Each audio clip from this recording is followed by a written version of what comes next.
전 시간에 어린애 사진에 대해서 좀 보고 많이 느끼셨을 거예요. 이번 시간에는 우리가 사진을 찍다 보면 일상생활에서 남한테 즐거움을 주는 그런 사진, 그러니까 출입사진인데, 이 출입사진을 찍다 보면은 굉장히 재미있는 것을 많이 발견도 하고 여러분들 창작에도 많이 도움이 돼요. 그러니까 그냥 이렇게 지나칠 수 있는 것도 여러분들이 한 번씩 다시 한번 생각해가지고 이 출입사진을 찍어보면, 일례로 우리가 냉장고 안에다가, 예전 같으면 그게 안 됐었지만 지금은 핸드폰을 냉장고 안에다가 영상 같은 것을 틀어놓고 냉장고를 열어가지고 여러분들이 냉장고 여는 모습을 찍는다든가 해가지고 동영상 편집을 해서도 찍기도 하고 사진으로 해서 찍기도 하고, 셀프 타이머가 필요하겠죠. 그런 사진을 이렇게 많이 찍는데, 여기서도 그런 트릭 사진을 한번 어떻게 찍어야 멋있는지 이제 그 얘기를 할 거예요. 자, 우리가 보통적으로 일반적으로 이렇게 찍은 사진을 갖다가 이렇게 보시면, 원본 사진에는 이렇게 길과 이런 아파트 이 단지에 있는 사진을 갖다가 우리가 추익 사진으로 해가지고 이렇게 바꿔버리는 경우가 있어요. 네.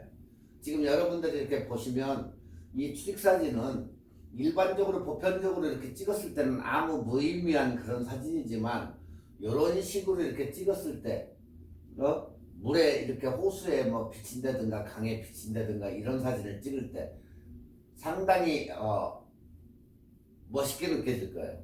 그러니까 자기가 사는 아파트가 뭐 이렇게 비친다든가 할 때, 네.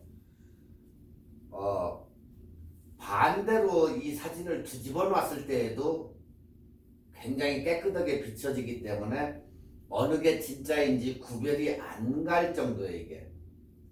그러니까 포토샵이나 우리가 이런 프로그램으로 해가지고 이것을 갖다가 합성을 한 사진이 아니고 직접적으로 찍은 사진을 이렇게 만든다는 거죠. 자, 여기에서도 지금 일반적인 사진을 갖다가 그냥 도로가죠. 뭐 여의도나 뭐 이런 데 가가지고 그냥 찍은 사진을 갖다가 이렇게 비치는 사진으로 만든 거예요. 이것도 그냥 감쪽같이 그냥 만든 거죠. 사진을 여러분이 보시기에 어때? 이런 밋밋한 사진보다 이렇게 약간의 트릭을 써가지고 이렇게 만들어 놓으면 누가 봐도 이거 포토샵으로 합성을 한 거겠구나 이렇게 생각하는데, 포토샵으로 이런 저걸 하는 게 아니고 거울을 갖다 대가지고 사진을 찍은 거예요. 거울. 그러니까 일단은 삼각대 같은 데다 고정을 카메라를 시킨 다음에 구도를 잡고 그리고 렌즈 앞에 거울을 갖다가 대고 그렇게 찍으면 거울의 각도를 여러분이 이렇게 자주자재로 이렇게 만들면서 렌즈 갖다 대고 이렇게 찍으면 이러한 사진을 여러분도 실제 사진을 찍을 수가 있어요. 그러니까 약간은 속임수죠. 자, 촬영 방법은 여러분이 보시는 바와 같이 렌즈 앞에다가 이렇게 거울을 갖다 대고 찍어요. 그 대신 여러분이 구도를 다 잡아놓은 후에 거울을 움직이면서 각도를 잡아야 되겠죠. 그러니까 렌즈의 끝부분에다가 거울을 이렇게 대고서리 거울을 움직이면서 어디까지 할 것인가. 그러니까 카메라가 들고서 이렇게 하는 것보다 삼각대에다 고정을 해놓고 하면 더 좋겠죠. 아무래도 한 가지 더 저희가 바꿔주니까 그렇게 해가지고 이렇게 균형을 잡고 사진을 찍으면 굉장한 사진들이 나와요. 그래서 뭐 그게 좀 약간 이미지를 갖다가 변환시키는, 거의다가 100이면 100 뭐라 그래요? 이것을 갖다가 프로그램을 써가지고 이렇게 한 거 아니냐 이렇게 이런 얘기하는데, 그런 사진이 아니고 그냥 바로 찍어가지고 볼 수 있는 그런 직접 찍은 사진이기 때문에 여러분들도 한번 집에서 한번 심심할 때 이렇게 한번 해보시면 좋을 것 같아요. 이 촬영 포인트는 가능한 경계선이 되는 부분, 뚜렷한 대상을 선정을 해야 돼. 첫 번째, 경계선이 되는 뚜렷한, 그러니까 아파트가 있고 아파트의 경계선이 뚜렷하다든가, 집 처마, 집에 그라지 일직선상이 된다든가 이런데. 두 번째는 거울을 통해 반사되는 이미지와 실제 이미지가 수평을 정확히 해야 된다. 예. 그리고 화면에서, 세 번째는 화면에서 경계선 부분까지 거울을 위치하고 자연스럽게 반영되는 각도를 갖다가 여러분이 잘 맞춰서 조정을 해야 된다. 예. 간단해요, 촬영법도. 그러니까 여러분들이 한번 해보시면 돼요. 자, 거울에 반영된 모습을 촬영을 하면 초점거리를 어떻게 해야 되나. 예. 피사체와 거울과의 2배 정도를 초점거리를 해가지고, 지금 이러한 경우는 아스팔트 위에다 놓고 나무가 거울에 비친 둥근 미러에다가 이렇게 비친 꽃이 맺힌 그 나무를 찍을 때에도 이렇게 산이 몇 개 찍고, 숲속에 가가지고 하늘하고 이 나무가 겹쳐가지고 이렇게 찍기도 하고, 나무만 찍기도 하고, 이렇게 꽃이 있는 부분을 찍을 수도 있고, 이렇게 낙엽이 떨어지는 것을 갖다가 나무를 찍는데, 거울을 바닥에다 이렇게 놓고 찍은 거다. 예. 그래서 피사체와 거울의 거리는 거의 2배 정도로 해서 초점을 잡고 찍는다. 만약에 거울 앞에서 3m의 거리에서 자신의 모습을 촬영한다면 초점 거리는 거의 6m 정도. 2배니까 3m니까 6m가 2배로 해가지고 촬영을 해야 된다. 초점 거리를. 그리고 우리가 이제 밖에 나가서 예전에 한번 그런 얘기도 했지만, 우리가 이렇게 스파이 아답터 렌즈라고 있어요. 스파이 아답터 렌즈. 자, 내가 저쪽을 찍고 있는데 이 렌즈의 구멍이 옆쪽으로 해가지고 이 사람을 찍는 거야. 그러니까 내 카메라는 직진으로 해서 저기를 보고 있는 거야 지금. 근데 내가 직접적으로 찍는 데는 90도 각도로 해서 이 사람을 찍는 거야. 그러니까 이런 경우는 뭐 해변이나 이런 데 가가지고 엉뚱한, 그러니까 사람한테 안정감을 주기 위해서 내가 이 사람을 찍는데 저쪽을 카메라를 하니까 이 사람은 뭐 별로 관심을 주지 않겠지만, 자연스러움이나 이런 것을 내가 담아내고자 할 때는 약간 추릭을 줘서 저쪽을 내가 보고 찍지만은 결과적으로 우측에 있는 사람을 찍어낼 수 있는 이런 아답터가 있다. 예. 여러분이 보시기에도 이렇게 구멍이 보이잖아요 지금. 그래서 지금 이와 같이 카메라는 앞에를 보고 있지만 이 사람이 사진을 찍는 것은 옆부분 90도 각도로 해서 저쪽을 찍는다는 거예요. 예. 자, 이렇게 해서 찍어보니까 결과물은 이런 식으로 나타나요. 이 사람들도 알지 못해요. 나는 저쪽을 보고 찍었기 때문에 90도 각도인 자기가 찍힌 거를 전혀 모른다는 거죠. 여러분들이 사진을 찍을 때 내가 저 사람을 찍으려고 피사체를 갖다가 딱 거기를 쳐다보고 오면 이 사람 얼굴은 벌써 굳어져 있을 거예요. 그리고 찍는 것 자체가 불법이기 때문에, 저작권에 문제가 되기 때문에 이러한 우리가 스파이 아답터를 사용해 가지고 직접적으로 이렇게 찍는다. 아시겠죠? 그래서 이것도 이제 그 자기의 렌즈의 구경에 맞춰 가지고 사야지 같은 저 미리수가 아닌 다음에는 안 된다 이게. 예. 그래서 뭐 37, 49, 뭐 52, 55 뭐 그냥 그 구경이 있기 때문에 꼭 그 구경에 맞게 이렇게 해서 사가지고 끼는 게 좋다. 이게 이런 것은 전문 카메라 스토어나 아니면은 이베이 같은데 그런데 보면은 이런 렌즈가 있다. 예. 그러니까 이렇게 해서 출입 사진을 찍으면 좋다. 자, 우리가 일반적으로 출입 사진을 찍을 때 어떻게 찍는지 지금부터 간단하게 영상을 보면서 한번 설명을 해드릴게요.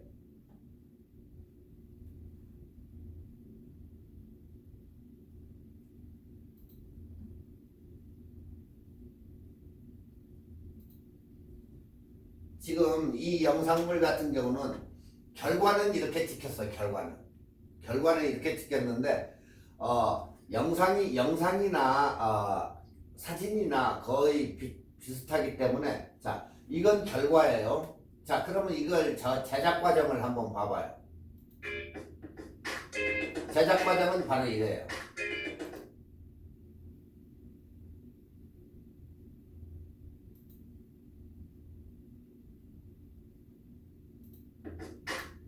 과정은 지금 이 집에다 놓고 이것을 갖다가 차를 갖다가 여기다 놓은 거예요. 무슨 차죠? 장난감 차죠. 장난감 차를 앞에다가 이렇게 테이블에다 진열해 놓고 사진을 찍으니까 어떻게 됐어요? 그 전으로 한번 보면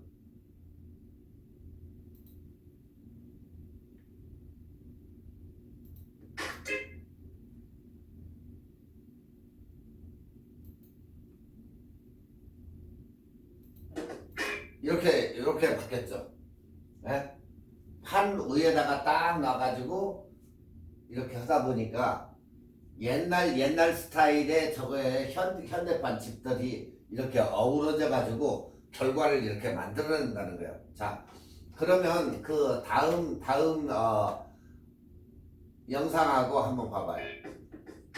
자, 이렇게 해서 저렇게 만든 거예요. 여기도 결과는 이런데 이렇게 물이 고인 데다 찍은 거예요. 결과는 이렇고 다음에는 이렇게 찍은 거죠.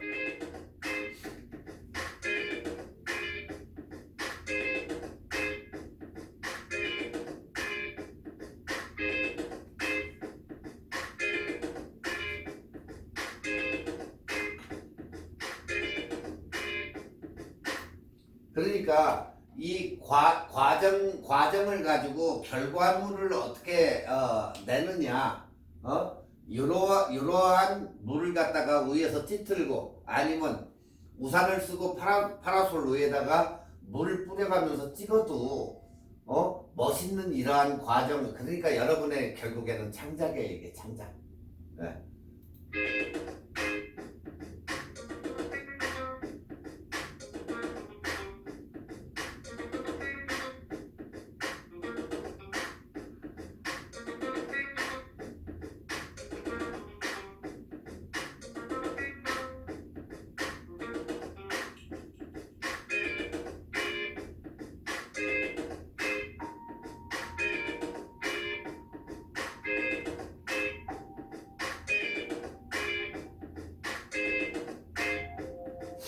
이제 이해가 가시죠?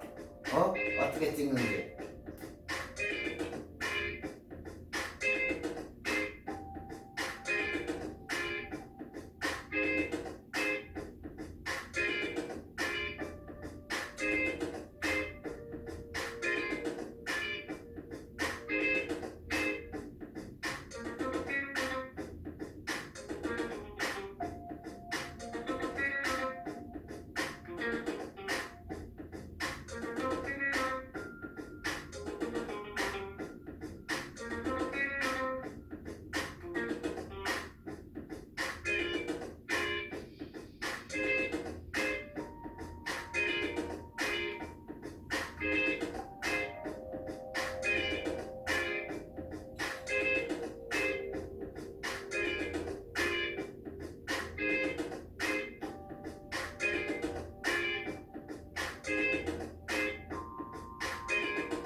이러한 과정을 거쳐가지고 좋은 이렇게 취익 사진을 많이들 만들어놨는데 여러분들도 집에 계실 때 아이들이나 이런 애들을 데리고 한번 이러한 영상을 한번 찍어보면 굉장히 좋을 거예요.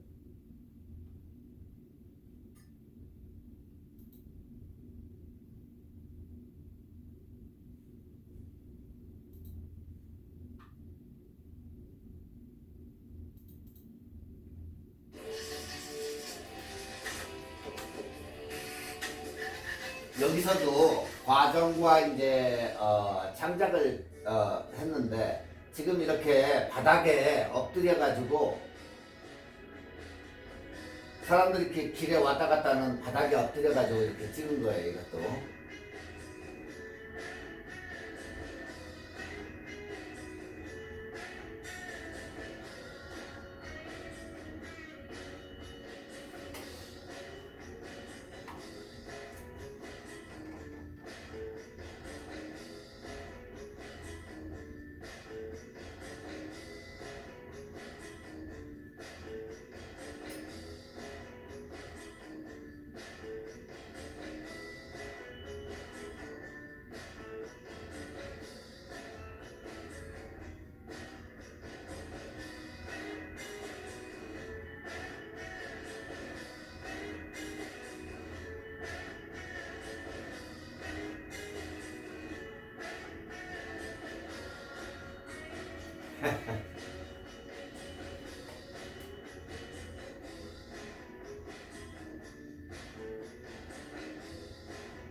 자, 이거는 전 시간하고 얘기했던 원근법에 의거해 가지고 찍은 사진이죠.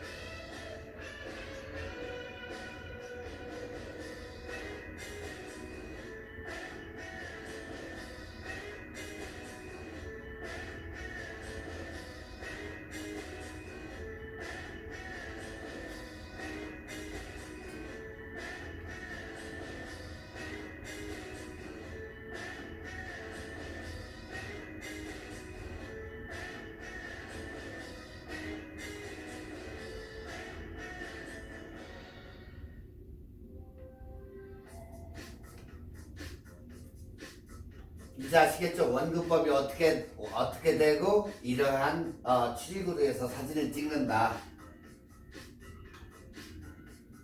여러분들이 이러한 영상은 유튜브에 많이 올라와 있으니까 거기에서 보시고 예제를 찾으시면 될 거예요. 자, 이 시간에는 또 핸드폰으로 이제 사진을 찍는데 핸드폰으로 사진 찍기 위해서는 여러분들이 많이 찍어보신 분들은 알지만은 무작정되고 이렇게 사진을 찍기 때문에 핸드폰으로 어떻게 인물 제품을 찍을 것인지 여기에 준비물이 또 필요하죠. 이렇게 와이어리스 리모트 컨트롤이 필요한데 아마 핸드폰을 누구한테 찍어달라고 하기 참 어렵고 할 때 이베이나 아마존닷컴에 가가지고 핸드폰 그 와이어리스를 서치해보면 이러한 와이어리스 리모트 컨트롤이 나오는데 이러한 와이어리스 리모트 컨트롤은 거의다가 10불에서 20불 사이에 그냥 한 개씩은 구입할 수가 있을 거예요. 카 키체인에다가 이렇게 하고 다니면서 어디에다가 핸드폰을 놓고 떨어져 가지고 이렇게 눌러 가지고 혼자 사진을 찍는다든가, 네? 이러한 도구들을 써 가지고 이렇게 찍을 수가 있기 때문에 여러분들이 한 번씩 구입해 가지고 써보는 것도 괜찮을 것 같아요. 굉장히 유용한 거니까. 자, 우리가 핸드폰을 가지고 뭐 카메라를 가지고 갈 수는 없겠죠. 여행을 가면서 뭐 가져가시는 분도 있고, 또 간단하게 가시는 분들은 핸드폰을 가지고 이렇게 가기 때문에 친구나 지인이나 그 사람이 좀 사진을 찍는지 그걸 조금 알아보고 가셔야 될 거예요. 왜 그러냐? 만약에 사진을 좀 찍는 사람들끼리 간다 보면 서로가 찍어주면 그 사진에 대해서 갔다 와가지고 추억거리가 남겠지만, 내가 남을 찍어줬을 때는, 친구나 지인을 찍어줬을 때는 그 사람은 사진이 남지만 그 사람들이 사진을 못 찍는 똥손 같은 경우, 특히 그런 사람하고 같이 어디를 다닐 때는 여행을 돌아와 가지고 사진이 한 장도 남는 쓸만한 사진, 흔들린 사진이라든가 필요 없는 불필요한 사진만 남지 전혀 남지가 않는다, 사진이.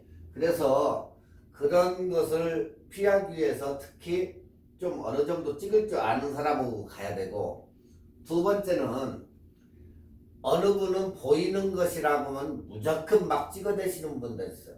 여기도 멋있고 저기도 멋있네, 막 찍어대, 불필요한 것도. 그런 사람의 습성은 뭘 기대하기가 어렵다는 거예요. 100장 찍어봐야 한 장 뭐 건질뚱말뚱하니까, 한 장 건져봐도 결국에 헤드스페이스나 이런 것을 갖다가 탁 잘라 먹어가지고 하나 쓸 수가 없어요. 자, 그래서 사진은, 어떤 사람은 사진은 모르지만은 어디서 찍어야 될지, 어느 곳에서 찍어야 될지 그 사진의 포인트 스팟을 아시는 분들이 또 있어요. 사진은 못 찍어도. 네. 그러니까 전자의 사람을 얘기했을 때 그 사람하고 후자의 사람을, 포인트를 지적해 줄 수 있는 사람도 그렇게 있기 때문에 후자 사람의 그건 또 훨씬 낫다. 예. 차라리 전자 사람 같이 사진을 못 찍고 여기저기 찍고 막 그러고 다니는 사람보다는 차라리 여행하면서 그냥 딴 사람한테 그냥 하나 찍어달라고 부탁하는 게 나을 수도 있다는 얘기예요, 이게. 예? 좀 불편하겠지. 그렇지만 행인한테 부탁하는 게 훨씬 낫다. 예. 특히 행인한테 부탁을 해야 되는데, 유럽이라면 어때요? 미국 같은 경우는 좀 덜하지만 핸드폰 찍어달라고 줬을 때 중과 동시에 그 사람 어때요? 달아나겠죠. 예. 특히 유럽이나 이 동유럽에서는 굉장히 조심을 해야 돼요. 도둑이 원체 많아가지고 핸드폰, 귀금속 이런 것은 그냥 소매치기, 이걸 굉장히 조심해야 하기 때문에 여러분한테 괜히 와가지고 친근하게 사진 찍어줄까 어쩌고 말을 특히 거는 사람들은 유럽 쪽에서는 굉장히 조심해야 된다. 여러분들한테 절대 친근하게 와줄 분들이 아니기 때문에, 그래봐야 결국에는 여러분들한테 손해를 끼치고 도망간다. 자, 핸드폰은 항상 여러분들이 메모리나 이런 것을 걱정하기 때문에 항상 이 리소스를 굉장히 아래로 낮춰가지고 나중에 찍고 나가지고 그 사진을 하나 쓸모없는 사진으로 만드는데, 항상 설정을 높게, 그래야 화질이라도 나타나야 되니까 항상 설정을 굉장히 높게 해놔야 된다, 무조건. 네. 그래야 나중에라도 그 핸드폰에 있는 사진을 쓸 때 4x6나 4x6 이상 되는 8x10이나 11x 몇으로 뺄 때에는 화질이 깨지지 않는다. 하지만 그 반대로 화질을 갖다가 굉장히 낮춰가지고 찍을 때는 어때요? 그 사진은 핸드폰에서 볼 때는 아무 이상 없겠지만 나중에 그것을 내가 인화나 확대를 한다고 할 때는 전혀 쓸모없는 사진이 된다. 두 번째, 요즘 핸드폰들은 영상이나 사진이나 이런 것을 굉장히 일반 카메라 못지않게 굉장히 좋게 나와요. 렌즈도 좋고. 자, 우리가 핸드폰 하면 핸드폰은 어때요? 핸드폰 사진은 렌즈가 스탠다드 렌즈입니까? 아니면 줌입니까? 아니면 광각입니까? 핸드폰 렌즈는 누구나가 잘 찍게 하기 위해서 결국에는 프로그램으로 해서 이어지는데 핸드폰 사진은 거기다가 광각 렌즈다. 그래서 화각도 어느 정도 넓고 광각 렌즈의 특성은 뭐예요? 가까이서 잘 크게 화각이 좋고 뒤에는 더 멀리 그러기 때문에 풍경이나 경치나 상관없이 다 잘 나오게 이렇게 선명도도 있고 잘 나오게 찍을 수가 있다. 이 핸드폰은 자 렌즈가 이렇게 둥근데 어디에 쓰느냐에 따라 가지고 자 사진을 갖다가 이렇게 보시면 자 이것을 갖다가 이 사람이 찍을 때 요 부분과 위에 부분과 또 아래 부분과 옆에 부분 이 부분을 사진을 찍었을 때 이 가에 찍은 사람이 이 부분이 되겠죠. 자, 이 부분에 쓴 사람들은 어때요? 광각렌즈 특성상 사람이 어떻게 나온다? 길게 나온다. 약간 굴곡이 지는데 못 느낄 정도로 해가지고 길게 나온다. 그 대신 다리는 신발 이런 건 크게 나오겠죠. 네. 결국에 이 도표를 보면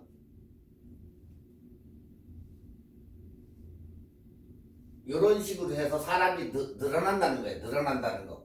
요 부분 사람 늘어나고 요 부분 늘어나고 이 부분도 늘어나고 이 부분도 늘어나는데 그러면 이 도표대로라고 하면 사진을 찍을 때 어디를 써야 되겠어요? 사람 얼굴이나 이런 것을 신체 부위를 항상 요 부분에다 둬야 된다는 거예요. 핸드폰은 옆으로 세우거나 뉘거나 그래야 만에 하나 얼굴을 갖다가 이쪽 부분을 뒀다 하면 펑퍼지목이 나오겠죠. 당연히 또 옆쪽이라 뒀어도 이 사람은 펑퍼지목이 나온다. 늘어지기 때문에. 네. 여기도 역시 늘어진다. 아래도 그러고. 그래서 항상 이 부분은 피하고 이 부분도 피해야 된다. 그래야만이 얼굴이 정상적으로 나와야 된다. 그 얘기예요. 여러분들 단체 사진이나 이런 걸 찍을 때 일렬로 이렇게 섰는데 어떤 사람은 꼭 이 라인보다 조금 뒤로 약간 빠지는 사람이 있어요.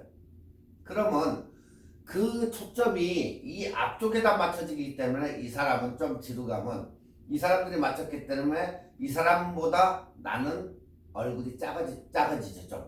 네.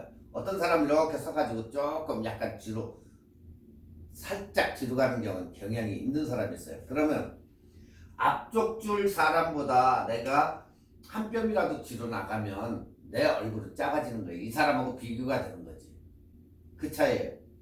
그리고 항상 라이팅에서도 배웠듯이 위에서 내려오는 빛이 있으면은 이 빛에 의해 가지고 여기가 눈 주위가 다크서클이 검게 생긴다. 이런 데가 코 이런 주변에.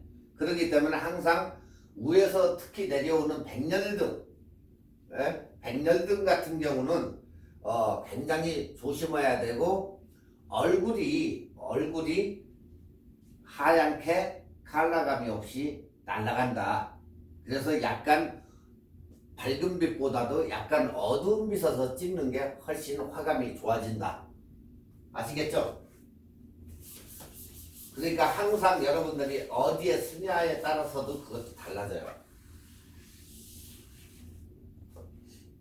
자,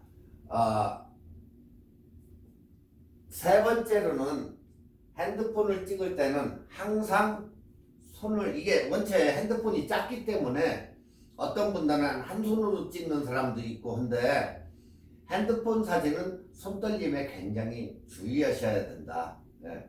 그래서 항상 딱 찍을 것을 갖다가 딱 타이밍을 다 맞췄으면은 그대로 자꾸 손만 톡 이렇게 건드려야지, 찍으면서 건드려요, 사람들이. 찍으면서. 그리고 나중에 가서 보면, 이렇게 보면 아무 이상 없는데 나중에 사진을 집에 가서 확실히 컴퓨터나 뭐 이런 데 빼가지고 보면은 완전히 상이 날아가는 경우가 많다. 그래서 항상 두 손으로 찍든지 아니면 움직이지 않게 찍는 게 굉장히 중요하다, 핸드폰은.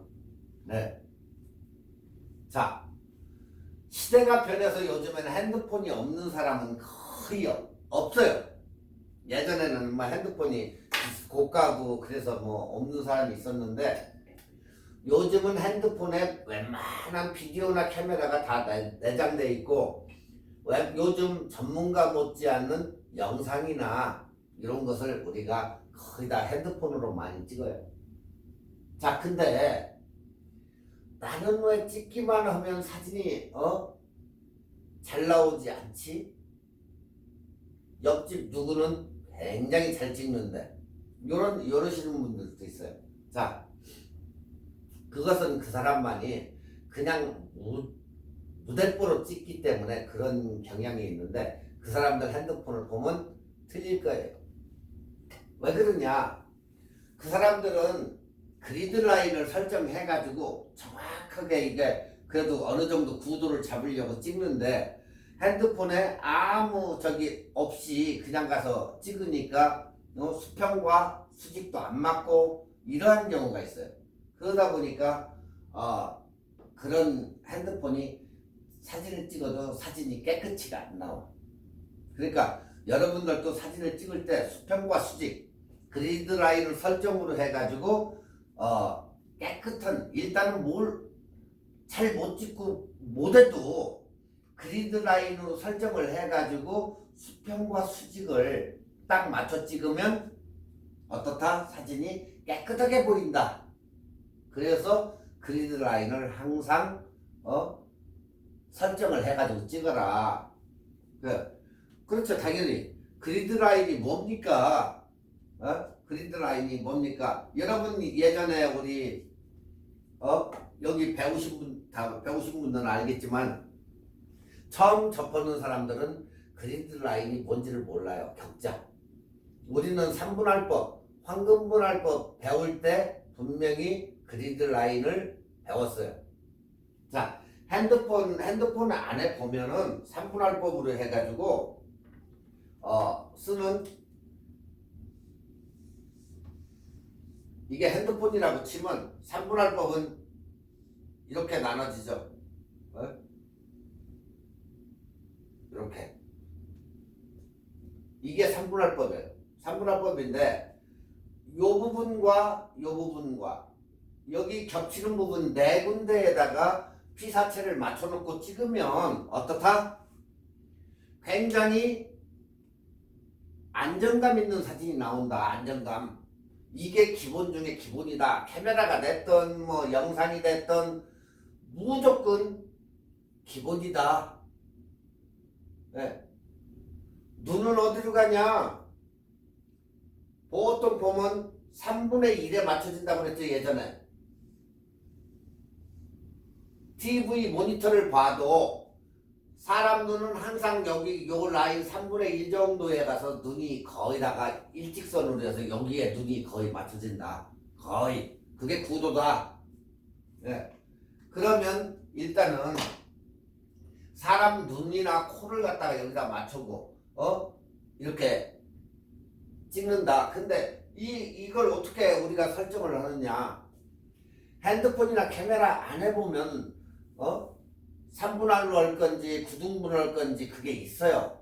근데 여러분들의 핸드폰을 사용을 할 때 전혀 그걸 무시하고 그냥 쓰기 때문에 그냥 앱이나 깔아가지고 그냥 핸드폰을 쓰기 때문에 그 안에 뭐가 들어있는지 저 핸드폰 안에 나침판이 있다고 생각하시는 분 있어요? 나침판?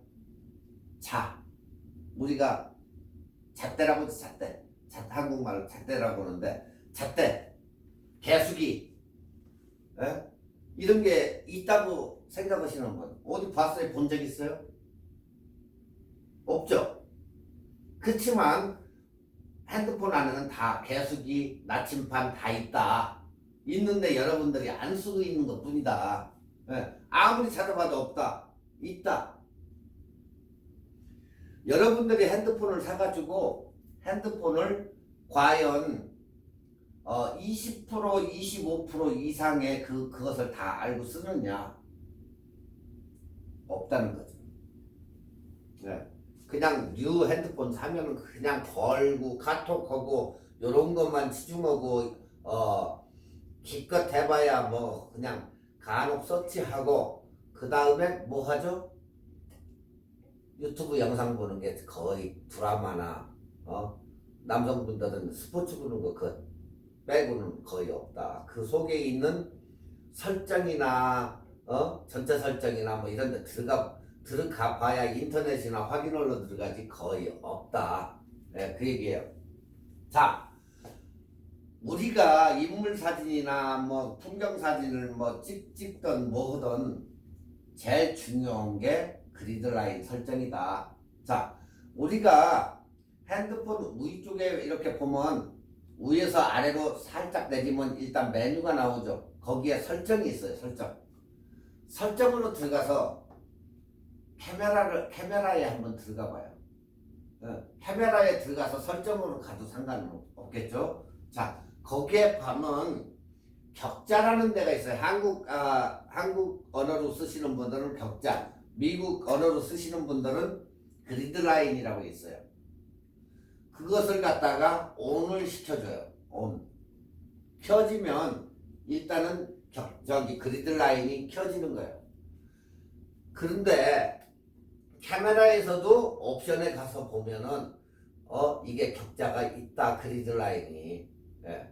영어 쓰시는 분들은 영어, 한국말 쓰시는 한국말 이런 식으로 해가지고 저 격자가 핸드폰에만 있는 게 아니고 우리 카메라 중대형 카메라에도 다 저희가 나타난다. 자, 그러면 핸드폰에다 이 선이 나타나게 하면 사진 찍으면 그 선이 나타날 거 아닙니까? 절대 안 나타난다.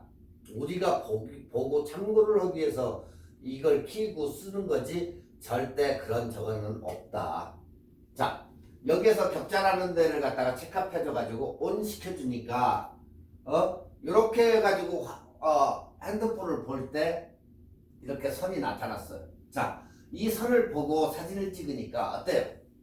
굉장히 도움이 되겠죠. 수평과 수직이 어느 정도 탁 맞아가지고 일직선 되게 딱딱하고 이 3분할법의 황금 비율에다가 꽃을 갖다가 딱 맞춰가지고 찍으니까 사진이 일단은 깨끗해진다는 거예요. 못 찍어도. 네. 그리고 꽃 같은 거 이렇게 큰 꽃을 찍을 때는 꽃이 바깥으로 약간 썩은 잘려나가도 상관은 없으니까 화면에 꽉 차게 찍어라. 불필요한 건 다 제어버리고 불필요한 게 있어봐야 지저분해요. 그러니까 꽃을 찍을 때는 거의 화면에 꽉 차게 찍는 게 좋다. 네. 자, 여기서 아이폰 외 스마트폰에도 격자, 수직, 수평 설정이 있기 때문에 항상 여러분이 그리드라인을 켜고 찍으면 좋다. 자, 여기에서 아까 얘기했듯이 렌즈는 원형 형태이기 때문에 그리고 광각 렌즈이기 때문에 가장자리에는 항상 왜곡이 생긴다. 가장자리라고 하면 어디냐? 요 부분이겠죠. 이렇게 렌즈가 둥그니까. 자, 화면 중앙에는 보세요. 여기 보면 황금분할선 밖에의 격자들에는 인물이 길게 보이거나 크게 보인다. 자, 여기 요마직을 빼가지고 가면 갈수록 인물이 길게 보이거나 크게 보인다. 이제 무슨 말인 줄 알겠죠? 자, 화면에서 조금 작게 보이려고 하면은 어디로 가야 된다? 위치가 여기로 가야 된다. 황금분할선 근처로. 네. 이게 핸드폰의 특성이다. 또한 관광렌즈의 특성이고. 네. 자, 화면 테두리에는 길어 보이고 싶은 피사체, 키가 작은 사람이 중간에 서 있을 필요가 없고 가해로 갔다고 하면 어때요? 늘어나기 때문에 약간 커지겠죠, 길이가. 네. 바로 그 차이에요. 그러니까 항상 이 격자를 키고 찍으면 저런 식으로 사진이 깨끗해진다는 거예요. 깨끗해진다. 네. 그리고 왜? 구도상으로서도 수평과 수직이 맞는 사진은 깨끗하게 보여요. 그리고 빛이 밝은데 아니면 컬러가 있으면 컬러가 굉장히 강렬한 색이면은 시선이 다 그쪽으로 꽂히게 돼 있다. 네. 자, 지금 사진을 이렇게 찍어봤어요. 핸드폰으로. 찍어보니까 저 여성분은 얼굴은 중앙에다 놓고 다리가 아래쪽으로 갔죠. 그러다 보니까 어때요? 발이 커 보이죠?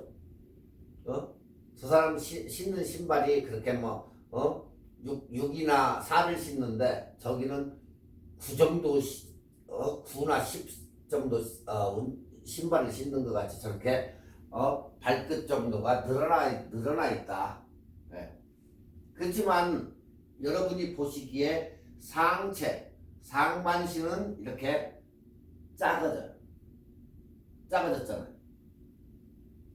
그리고 다리는 이렇게 앞으로 한 발을 내렸는데 어느 정도 길게 보이죠. 왜? 여기서부터는 점점 늘어나니까. 네. 그게 틀려지는 거예요. 아시겠죠, 이거? 다음부터 이 방식대로 하시면 돼요. 여기는 지금 황금분할선 안쪽으로 갔기 때문에 사람이 길이가 짧아진 거예요. 네.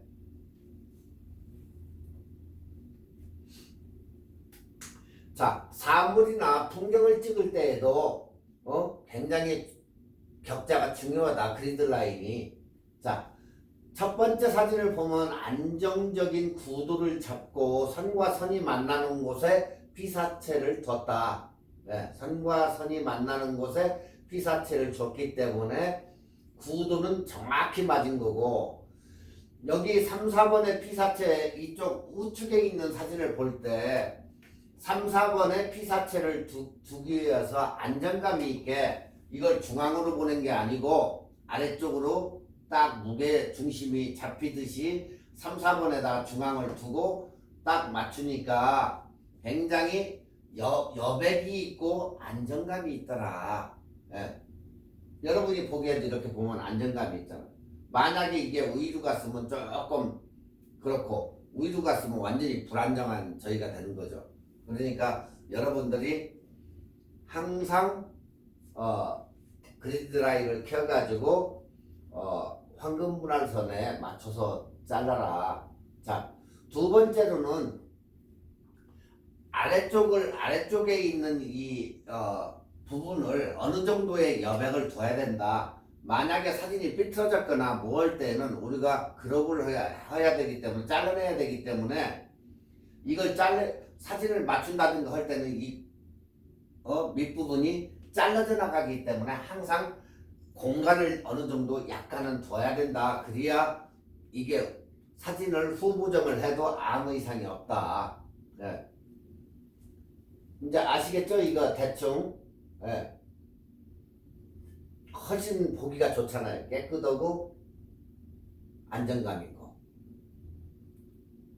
자, 여기서도 보시면은 실내에서 찍었는데 세로와 가로를 정확히 맞춰준 거예요, 이게. 그죠? 수평과 수직을 맞추니까 어때요? 사진이 깨끗하잖아. 여기서도 창문에 이렇게 창문 안에서 바깥을 찍은 건데 수평과 수직을 딱 맞춰서 찍은 거야 이것도. 옛날 옛날 기와집에 그 안에서도 밖에를 보고 이렇게 찍었는데 저기서도 수평과 수직의 구도를 정확히 맞춰졌다. 네. 그래서 안정감이 된 것과 사진이 깨끗함을 여기에서도 느낄 수가 있다는 거예요. 그래서 항상 여러분들도 수평과 수직의 구도를 굉장히 잘 활용을 해서 이렇게 수직과 수평을 꼭 맞춰서 찍어야 된다. 자, 여기서도 똑같은 안정적으로 수평과 수직을 만들어줬다. 자, 지금 여러분들이 이제 어디를 놀러 가거나 아니면 파리 광장을 가거나 아니면 여기 뭐 동네에서 찍거나 뭐 다 그건 똑같은데 이 사람의 지금 사진을 보시면 수평선이 어디에 위치해 있어요? 목으로 갔죠, 목으로. 수평선이 이렇게 딱 잘라보니까 목으로 딱 갔어. 항상 사진을 찍을 때는 이 수평선이 목을 지나가면 안 된다는 거예요. 찍히는 사람도 기분 나쁠 수도 있지만은 원래 이 약간 아래로 둔다든가 해야지 절대 사진 찍으면서 뒤에 수평선이 내 목을 갖다가 관통하고 지나가면 그건 잘못된 사진이다. 네. 이건 굉장히 불안정한 사진이 돼버려요. 네. 그래서 항상 목이나 수평선이 같이 결집되게 찍으면 안 된다. 항상 조금씩. 또 허리 부분도 완전한 허리에 걸치게 찍으면 안 된다. 항상 사람의 관절을 갖다가 수평하고 연결되게 찍으면 안 된다. 이것도 관절이죠. 여기도 아니고 요마직을 찍어야 정상이겠죠. 여기도 요마직 잘라야 되고 허리 부분 꼬부라지는 이런 부분은 될 수 있으면 피해가지고 찍어라. 그게 정상적인 구도다 결국에. 네. 여기서도 보세요. 약간 팔 우위 여기를 잘라야 된다는 얘기예요. 이렇게 아시겠죠? 카메라를 조금 여러분이 움직여서 절대 목이나 이런 관절에 수평선이 걸리게 찍지 말아라 그 얘기예요. 아시겠죠? 이제 이렇게 해서 자꾸 사진을 찍으면 여러분들 나중에 구도 잡는 데는 굉장히 좋게 봐요. 예전에 뭐 카메라가 없어가지고 저거에서 그건 말이 안 돼요. 이건 핸드폰으로도 할 수 있어요. 여러분들 이 핸드폰 카메라는 다 가지고 있기 때문에 그런 억지 주장은 필요 없고 이걸 어느 정도 맞춰서 찍으라는 거예요. 수평 수직. 정 안 되면 수평을 못 오면 수직이라도 맞추고 수직이 안 되면 수평이라도 맞춰라. 네. 그 얘기예요. 둘 중에 하나라도 맞추면 사진은 깨끗해진다. 일단은. 자, 다음은 클로즈업과 이제 확대를 활용하기. 여러분들 뭐 잘 하잖아요. 이거 식당 가서도 찍으려고 이거 하고. 자, 어떤 사람들은 이걸 안 잘리게 하려고 막 굳이 이렇게 다 화면에다 다 집어넣으려고 하는데 그것도 그러고 화면이 꽉 차게 찍을 때에는 잘려 나가도 상관이 없다. 이렇게 여러분이 보시는 바와 같이 그냥 황금불알설 격자 해가지고 여기다 딱 맞춰서 계란이나 맞춰가지고 잘 찍으면 된다. 자, 가까이 사람은 그 사진의 첫 시간에 우리가 꼭 관점에 대해서 배우죠. 관점에 대해서 배우는데 이거 자기가 보는 관점에서 찍은 것이 아니라 최대한 가까이 가서 찍어야 된다. 음식을 찍을 때는 그래야 음식이 더 맛있게 보인다. 멀리서 찍으면 뭐가 더 멋있게 나올까? 접시나 그릇이 멋있게 나오겠지. 그런 저거를 갖다 시선을 뺏기게 하지 말고 접시가 멋있다 이게 아니고 이런 식으로 잘라가지고 찍어도 딱 보면은 접시가 보여요. 그렇기 때문에 음식을 일단은 디테일하게 살리려면 맛있게 보이고 하게 만들려면 가까이 가서 저런 식으로 잘리는 거 걱정하지 말고 찍어라. 예. 그리고 확대나 이런 것은 손가락으로 둘이 화면을 대고 위아래로 하면 내가 이렇게 왔다 갔다 안 해도 거기에서 조절을 할 수가 있다. 이렇게 터치해가지고 움직이면 굳이 내가 안 움직여도 핸드폰은 된다. 우리 아마 카메라 가지고 조리개도 하고 앞뒤로 갔다 왔다 갔다 하지만 핸드폰은 이래서 미러레스라서 굉장히 편하다. 네. 그리고 아이폰은 버튼을 누르고 있으면 곱하기 10배까지 가능하다. 2x까지는 광학줌이 아니고 디지털 줌이기 때문에 추천을 안 한다. 광학줌은 그래도 깨끗하고 잘 나오지만 디지털 줌은 어때요? 깨끗이가 못하기 때문에 추천은 안 한다. 2 곱하기가 사진에서는 여기 핸드폰에서는 굉장히 딱 알맞고 좋다. 그 이상으로 넘어가면 화질이 흐리멍텅해지니까 조심해야 된다. 네. 자, 이번에는 음식 사진 찍기인데 음식 사진은 수평과 수직을 맞춰놓고 1, 2, 3, 4에다가 황금 분할에다가 음식을 맞춘다. 저렇게 만약에 음식이 우측으로 치우쳐졌으면 2번이나 4번에 맞추면 된다. 지금은 1번에다 맞춰놨는데 이게 조금 이쪽으로 치우친다면 2번에다 맞추면 되고 아래쪽으로 치우쳤으면 3번이나 4번에다 맞추면 된다. 네.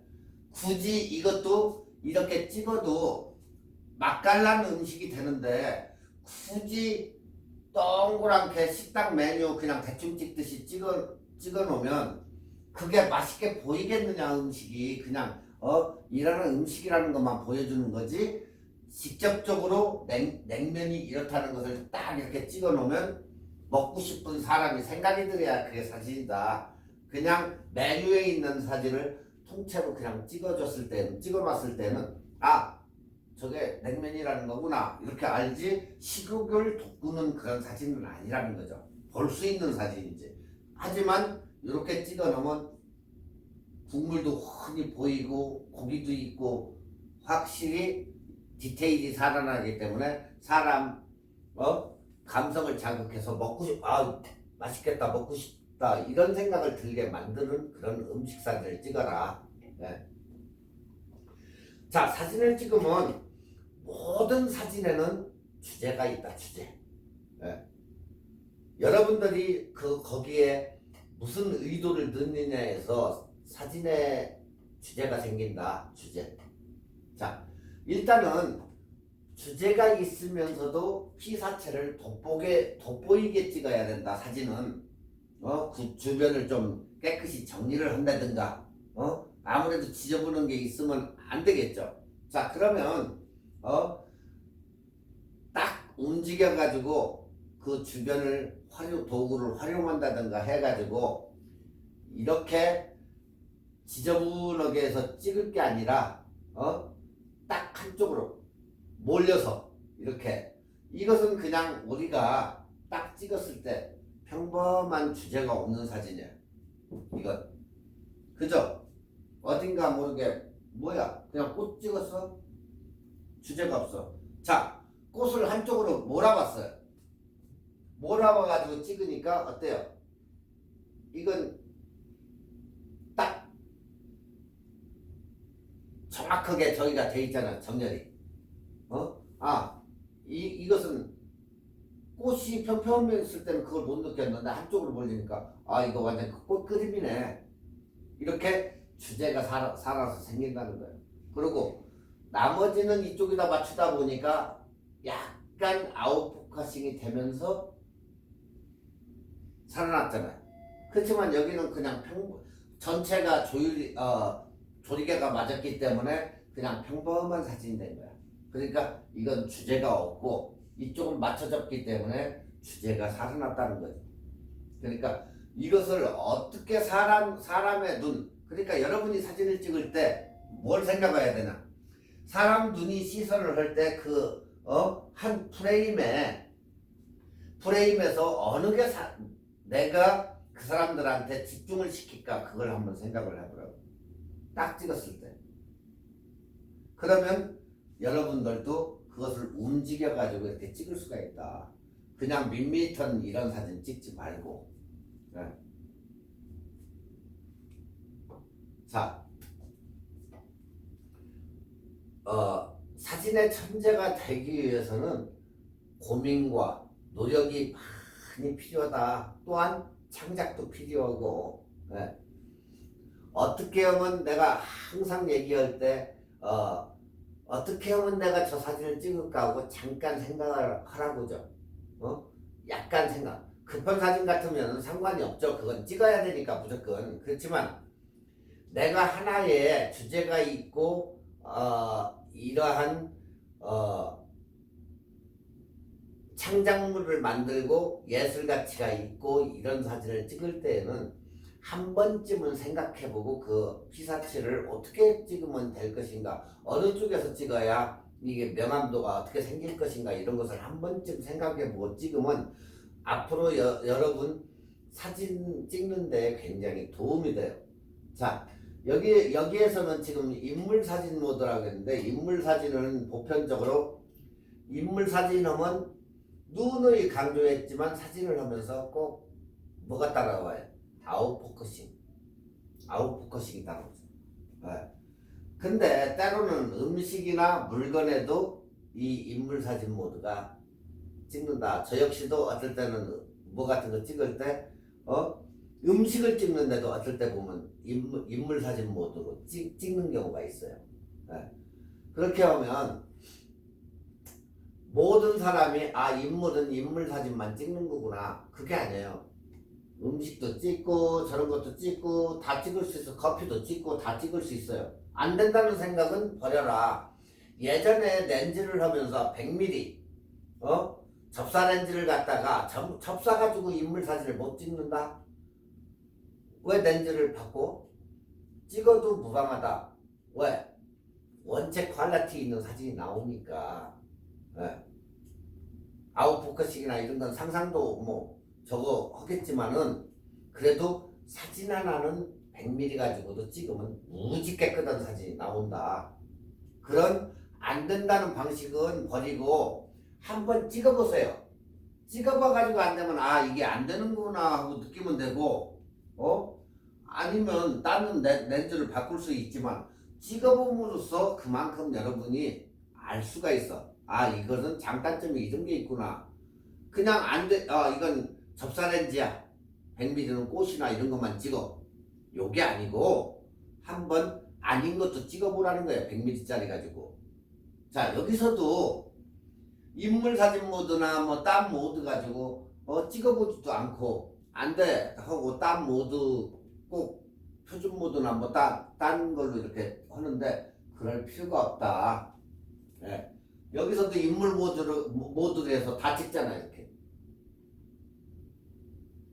단 45도 각도, 여러분들 이거 찍을 때, 자기 인물 사진 찍을 때 45도로 찍죠. 여기서도 똑같이 45도 각도에서 찍어낸다. 조금 45도가 지나쳐서 좀 위로 나가면 위쪽에 뒤쪽 측면이 나타나기 때문에 조금 그렇고, 너무 아래로 내려가면 내용물이 보이지 않기 때문에 안 되고, 그러니까 어느 정도의 여백을 잘 생각을 해서 45도에서 딱 찍어라. 잘리는 거 관계하지 말아라. 이런 거 잘리는 거. 그래도 다 알아보고 멋있는 사진이 된다. 네. 항상 45도 인물 사진 모드에서 45도로 찍어도 이렇게 깨끗한 사진을 우리가 얻을 수가 있다. 네. 단지 구도와 수평 수직은 맞춰라. 그래야 사진이 이렇게 깨끗하게 나온다. 그 얘기예요. 자, 인물 사진 모드로 가장 예쁜 피사체를 앞쪽에 둔다.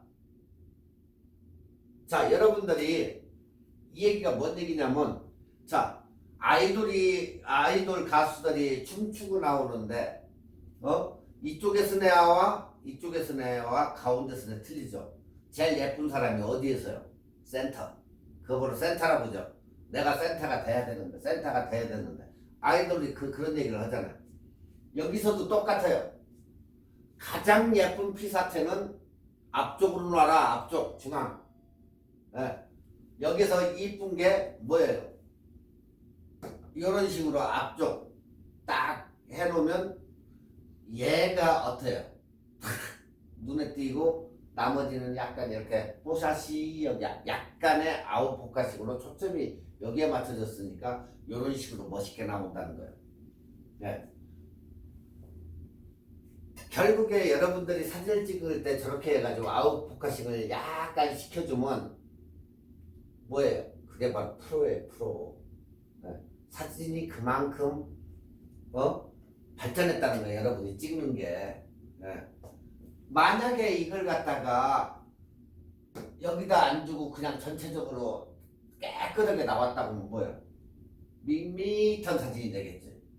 그렇지만 초점을 갖다 여기다 딱 맞추고 딱 찍으니까 뽀샤시 여기에 되면서 오면서 깨끗해지니까 이게 완전히 프로가 된 거예요. 네? 45도 줬지, 수평수직 다 맞췄지, 거기에다가 아웃포커싱까지 딱 해놨지. 어때요? 누가 봐도 이거 네가 찍은 거야? 이렇게 하지. 바로 그 차이에요.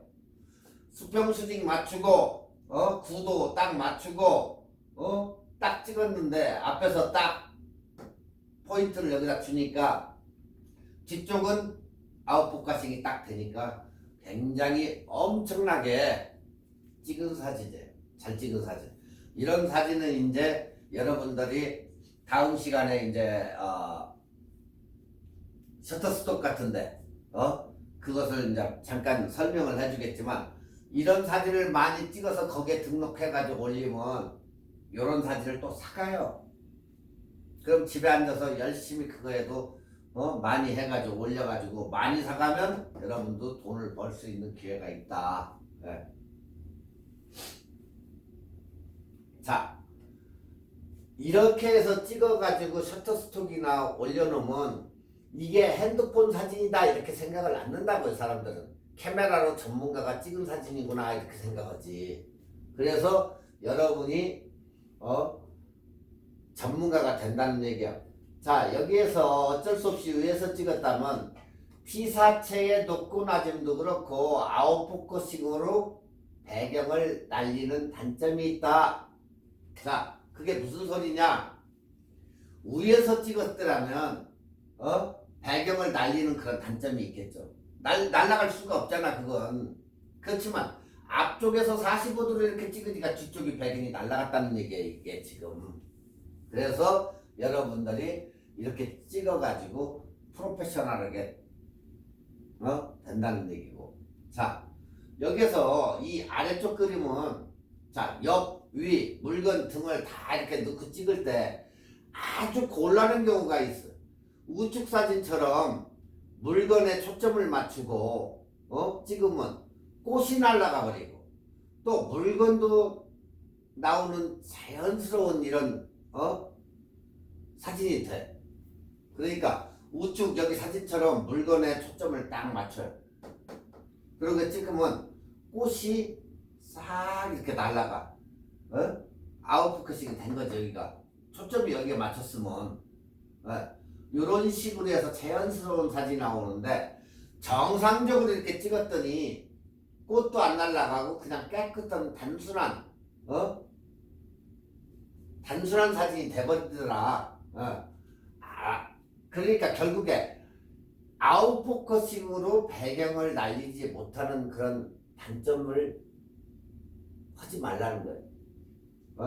자, 여기서도 초점을 갖다 여기다 딱 줬더니 어때요? 지금 여러분이 보시던가 꽃이 배경이 뽀샤시 여기가 변해가지고 탁 날아가 버렸어. 그러면 보기가 훨씬 낫다는 거지. 근데 이걸 갖다 전체로 해서 안 날리고 딱 찍었으면 어때요? 밋밋한 사진이 되겠죠. 바로 그 차이예요. 차이를 느끼면서 찍으라는 그 차이를. 에? 배경을 날릴 것인지 아니면 그냥 밋밋하게 그냥 찍을 것인지. 에? 그죠? 그렇게 해가지고 여러분이 점진적으로 사진에 대해서 발전하는 모습을 볼 거예요. 이렇게 찍다 보면. 자, 여기서는 제품에 초점을 맞추면 그 주변부가 아웃포커싱이 돼요. 주제가 뚜렷한 품이 있는 사진이 된다. 네.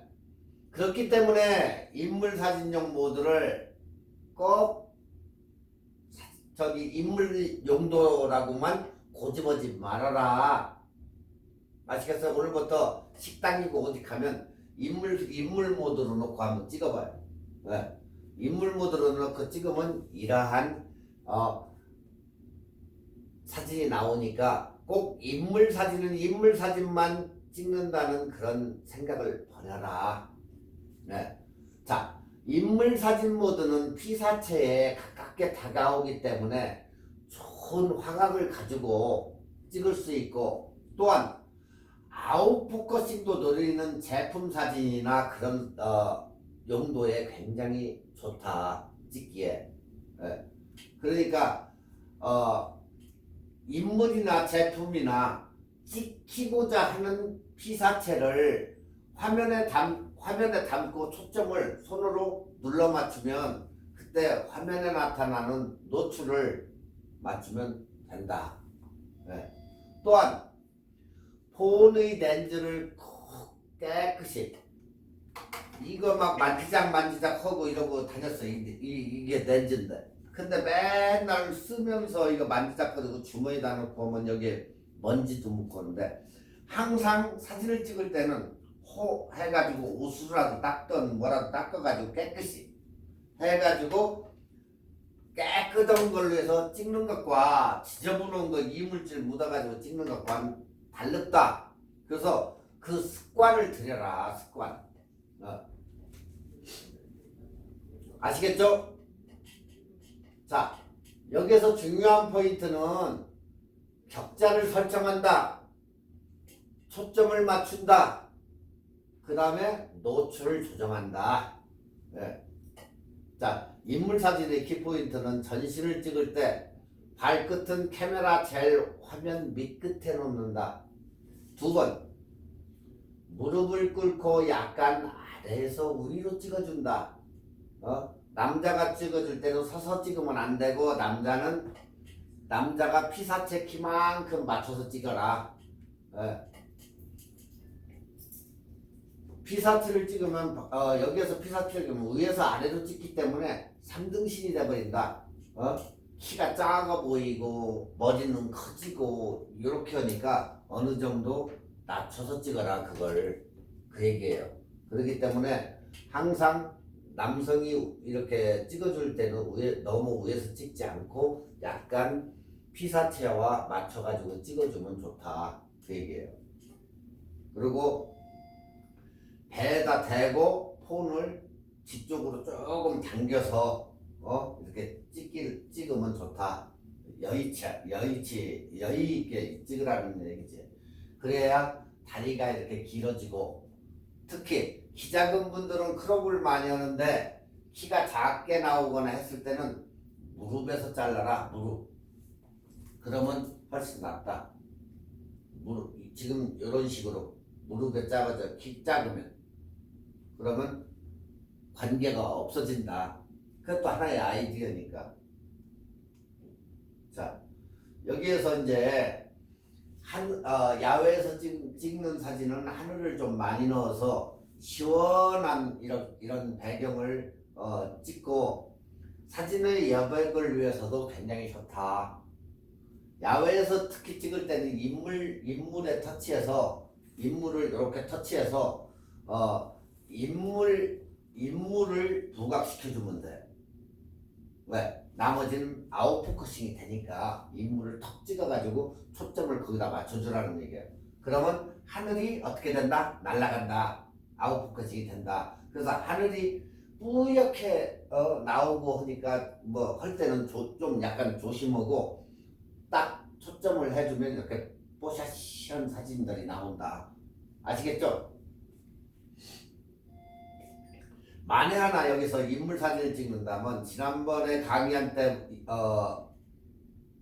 그 보는 쪽을 여백을 남겨야 된다 했죠. 보는 쪽 인물이 보는 쪽 항상 인물이 보는 쪽에다가 여백을 이렇게 공간을 둬야 된다는 게 이쪽에서 보기 때문에 이쪽을 공간을 더 둬야 돼. 여기는 이제 잘릴까봐 이렇게 여백을 조금 뒀는데 항상 세로와 가로는 약간씩 틀린데 틀리다고 해서 눈 시선 쪽 바라보는 쪽을 항상 가야 된다는 거예요. 사진은. 네. 이 사람을 갖다 여기다 놓으면 그건 완전히 불안정한 사진인데요. 그러니까 항상 이 사람이 보는 시선이 향하는 곳을 여백을 둬라 이렇게. 그게 기본이다. 네. 그리고 항상 잊지 말고 3분할법을 찍어야 된다. 자, 다음은 조명인데 하늘이나 사물이 제일 예쁜 시간이 언제라고 그랬죠? 해 뜨고 해 질 무렵에 그 시간이 제일 좋다겠어요. 그러니까 4시, 5시, 6시가 골든타임이다. 네. 아시겠죠? 여러분들이 보통 사진 찍으러 나가보면 아침에 해 뜰 무렵에 한두 시간이 굉장히 좋고 해 질 무렵 한두 시간이 이 골든타임이다. 그러니까 골든타임을 놓치지 말아라. 대낮에 사진 찍으러 다니는 사람들은 조금 이상한 사람들이다. 왜? 아무리 자연광이 좋다고 하지만은 아침에는 햇빛이 쨍쨍 찌는 데는 아무리 잘 찍어도 이 화감이 잘 안 나타난다. 햇빛이 엄청 강하면 안 찍는다. 네. 그러니까 골든타임이 저때가 제일 좋으니까 하시고, 조명 중에 최고 나쁜 조명은 위에서 아래로 비치는 거. 저쪽에서 뭐 이쪽으로 비치던 이런 건 오케이. 그렇지만 백열등이나 이런 것이 위에서 아래로 비치는 것은 굉장히 안 좋아서 여러분 피부 화장이나 다크서클이며 이게 다 나타난다. 그러니까 절대 그런데 밑에서는 찍지 말아라. 예? 아시겠고, 세 번째는 카메라 어플이 있는데 여기서는 지금 유라이크 어플을 사용을 하라겠는데 그리드가 있어서 셀카 처음 찍는 분들은 그 포즈를 따라서 이렇게 하면 여기 지금 요대로 해가지고 요 그림이 나타나요. 그러면 내가 이렇게 해가지고 찍으면 요런 사진을 얻을 수가 있어요. 그래서 이게 좀 자연스럽다 해서 유라이크 어플을 좀 다운받아서 한번 사용해봐라 그 얘기예요. 그래서 이렇게 그리드 라인 포즈가 나와. 그럼 그 안에다가 딱 넣고 찍으면 이러한 사진이 나타나더라. 네. 자, 여기까지 유용한 팁이었었는데 또 하나 유용한 팁이 뭐냐면 카메라를 내가 좀 키가 길게 보이고 싶다 하시는 분들은 항상 우리가 사진을 핸드폰을 들고 이렇게 해가지고 찍는데 핸드폰을 키가 크게 이렇게 보이려고 늘씬하고 키 크게 보일 때는 핸드폰을 이렇게 돌려가지고 찍어라. 렌즈가 밑으로 가게. 그러면 서서 찍으면 안 되겠죠. 앉아서 찍어야 되겠죠. 어느 정도 앉아서 찍으면 길어진다. 그리고 로우샷을 하면 된다. 밑에서 위로 찍으면 사람이 커진다. 길어진다. 그건 여러분이 더 잘할 거예요. 구두 시간에 배웠기 때문에 로우샷. 그렇지만 위에서 하이에서 찍으면 어떻게 돼요? 가분수가 된다겠죠. 머리가 커지고 키가 짧아지고. 그러니까 될 수 있으면 핸드폰을 돌려서 찍든지 아니면 아래서 위쪽으로 찍어주면 사람이 굉장히 길어진다는 거 아시겠죠? 오늘 여기까지만 하겠습니다. 다음 시간에 셔터스톡에 대해서 설명을 할 테니까 한번 여러분들도 관심 있으면 셔터스톡에 사진 찍어가지고 올려가지고 돈 버시는 방법 그것을 강의하겠습니다. 감사합니다.